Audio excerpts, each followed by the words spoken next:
Va bene, tanto allora grazie a tutti che vedo che sono intervenuti anche persone interessate e quindi bene, e vedo i rappresentanti della stampa.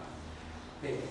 Allora, l'obiettivo, io cerco di essere concreto, l'obiettivo nostro, e adesso dico dei partecipanti, a questo gruppo che si è istituito un gruppo promozionale per la salvaguardia e la conservazione e il restauro del Boccalotti, dell'oratorio dei Boccalotti, a cui diamo un titolo Salviamo il Boccalotti. Questo è l'obiettivo sul quale diversi soggetti si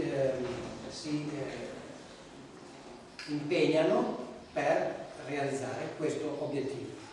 Quindi Italia Nostra, è presente la Presidente, professoressa Giovanna Dalla Pozza Peruffo, è presente il Vicepresidente, il Dottor Leopoldo Vioi, per Italia Nostra, per l'Endo e il Dottor Giorgio Ceraso, che è anche l'autore di questo intervento pubblicato nella rivista Costruttori e Ingegneri e Costruttori, che trovate anche in cartella.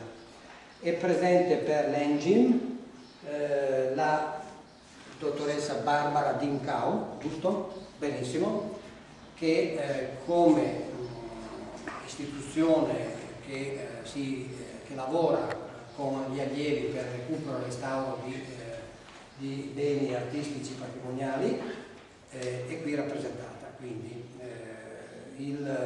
ha partecipato alla fase, diciamo così, propedeutica, anche sempre con il Monsignor Francesco Gasparini. Con il dottor Don Lorenzo Dalla Vecchia, che ne è presidente.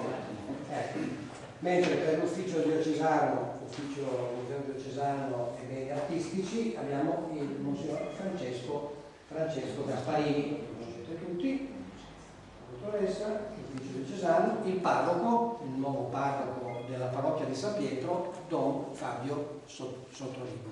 Okay? E noi dell'IPAM. È presente anche il vicepresidente del consiglio di amministrazione e, come ho detto, anche l'ingegner Valleri del nostro ufficio dipartimento sicurezza. Ecco, questi soggetti hanno dato vita ad un gruppo che lo abbiamo definito gruppo promozionale avente questo obiettivo. Per questo, naturalmente, venendo subito al nocciolo, occorre individuare dei fondi, delle risorse finanziarie, e noi vorremmo lavorare, come dire, gradino per gradino, step by step, come dicono gli addetti ai lavori, ovvero trovare la possibilità di avere a disposizione delle risorse economiche e sulla base di quelle cominciare a fare, per esempio, un lavoro sulla struttura, perché in alcune parti ci sono infiltrazioni, umidità e quant'altro, e quindi magari la prima cosa da fare è intervenire lì, e quindi dedicheremo i fondi necessari per fare quell'operazione. Successivamente sarà oggetto di lavori altre parti, e anche lì gradino dopo gradino, e man mano che si fanno queste cose anche offrirle e darne come dire, conto all'opinione pubblica. Cioè, abbiamo fatto questo, si è speso tanto, abbiamo impiegato tutte queste risorse, dopodiché ci approcciamo ad un altro obiettivo intermedio. Naturalmente tutto questo dando anche una visibilità ampia a quelli che potrebbero essere, che saranno auspicabilmente i nostri finanziatori. Accanto a questo gruppo nostro, diciamo così, che promuove questa iniziativa, noi vorremmo anche individuare diciamo così, un comitato tecnico, un gruppo tecnico che ci sorregge dal punto di vista tecnico-scientifico nell'individuazione delle priorità. Per far questo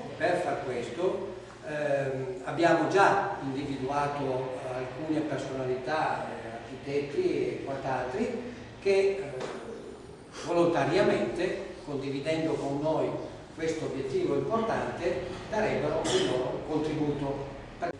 Sarebbe importante recuperare le fotografie anche anni 70, che magari fanno vedere come il timpano di fuori fosse in tutt'altra condizione, e così via. Per cui vorremmo poter, come dire, che ci fosse un interesse più largo